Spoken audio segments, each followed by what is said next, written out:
Hello friends, today we're going to talk about a weapons system that seems like it's straight out of a science fiction movie, but could soon become a reality on the Ukrainian battlefield. It's called Trisum, which means trident in Ukrainian, and it's nothing less than a laser cannon developed entirely by the Ukrainian startup Celebratech.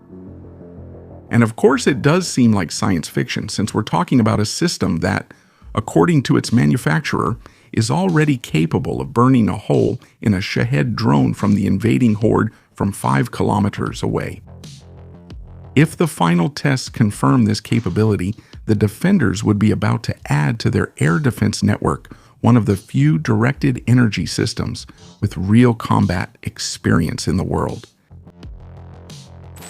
Let's get to the context. The war in Ukraine has turned into a brutal laboratory for air defense. Mordor launches daily swarms of Shahed drones against cities, energy infrastructure, and logistical positions. Each one of these kamikaze drones costs around $50,000, so shooting them down with a Patriot PAC-3 missile, which costs about $4 million each, or even an Iris-T, which costs about $400,000, is financially unsustainable in the long run. Defenders have searched for a solution to air defense's economic asymmetry for over 3 years, which is where the Trisum comes in. Now, Celebratech is a fairly small operation, with just about 15 people working on the project, and it's funded with its own capital. They had already tested a prototype called Trisum 120 in combat during the years 2021 and 2022. That first version was configured as a portable heavy rifle, which was used from fixed positions in the Donbass to cause damage. Russian optoelectronic equipment mounted on K-52 helicopters and Orlan reconnaissance drones, as well as on the Murom and Grenadier ground observation stations. The Ukrainians have been quietly disabling Russian sensors for years, while no one knew exactly how they were doing it. Let's move on to the current configuration. The Trisum, which is in its final testing phase in May 2026, is no longer a rifle, but a system mounted on a trailer-type platform. This is an interesting decision because it means that the Trisum is not in the same class as heavy static systems like the Israeli Iron Beam or the British Dragonfire, but is designed for tactical mobility. In other words, to get there quickly, deploy, fire, and relocate. The platform can be towed by practically any light military vehicle, which gives it an operational flexibility that traditional container-mounted laser systems don't have. That's something crucial considering that Ivan's drones are actually targeting high-value air defense systems, such as the Patriots.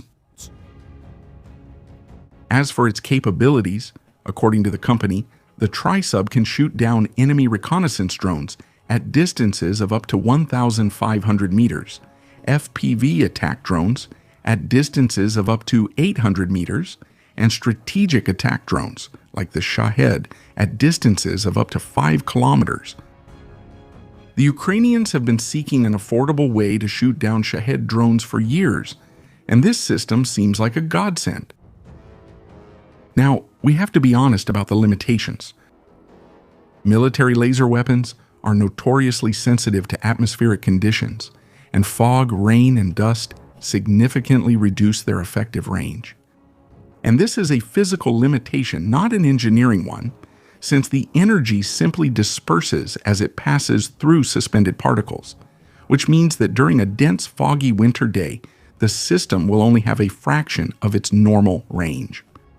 So far, there is no published data on the laser's optical power in kilowatts, which would be the key information to really assess its capabilities.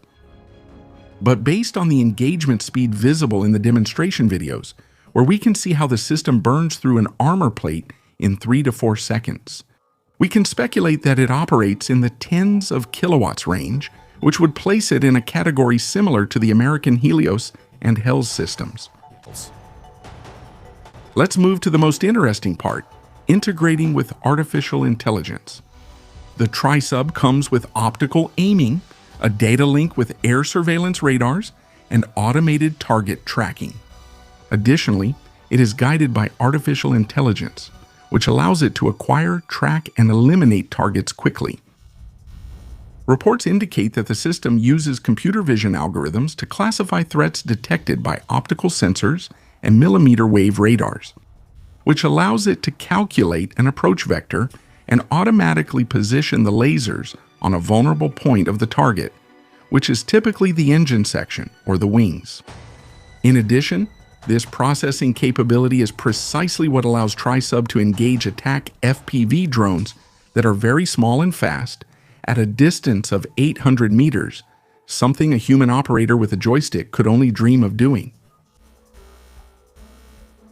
Trisum isn't meant to operate alone. It's designed for integration into air defense networks within Ukraine's layered defenses, connecting to the network of low-altitude Ukrainian radars deployed to detect waves of Shaheds.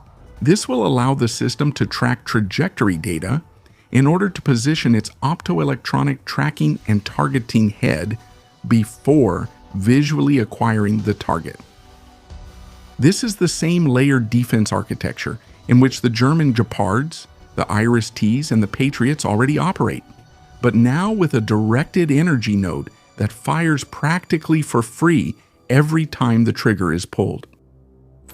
Let's discuss cost, as that's where the Trisum's main advantage is. The price of the system hasn't been revealed, but if the Trisum costs speculating between $1 and $5 million per unit, which would be consistent with Celebritech's industrial scale, and each shot only consumes a bit of electric power, defenders would have a system whose cost per shot is in the range of just a few cents against threats that cost tens of thousands. This completely reverses the economic equation of drone warfare that Mordor has been exploiting since 2022. The secondary applications are also interesting. Celebritech points out additional potential uses beyond air defense, including demining applications. This sounds strange at first, but if we consider that the high-energy laser beam can detonate the fuse of an anti-personnel mine from a safe distance, we'll understand that sapper teams will be more than interested in getting their hands on some of these systems. Even more so, if we consider that Ukraine will end this war with the most densely mined territory on the planet. The Trisum is proof that Ukraine has crossed the threshold of advanced electronic warfare and is now producing energy weapons, operated at a fraction of the cost of systems like Dragonfire, which their teams have approved for use.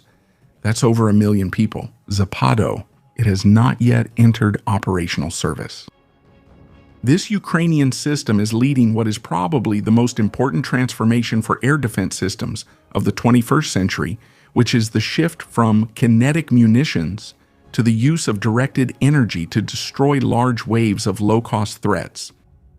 Obviously, it won't replace the Patriot because it still can't shoot down ballistic missiles. But against the specific problem of the growing swarms of drones launched night after night against their cities, this Trident could become one of the most cost-effective pieces of the entire defensive architecture. And it's poetic that the system capable of taking down the Iranian Shahed over Ukraine is named after the national symbol on the state's coat of arms.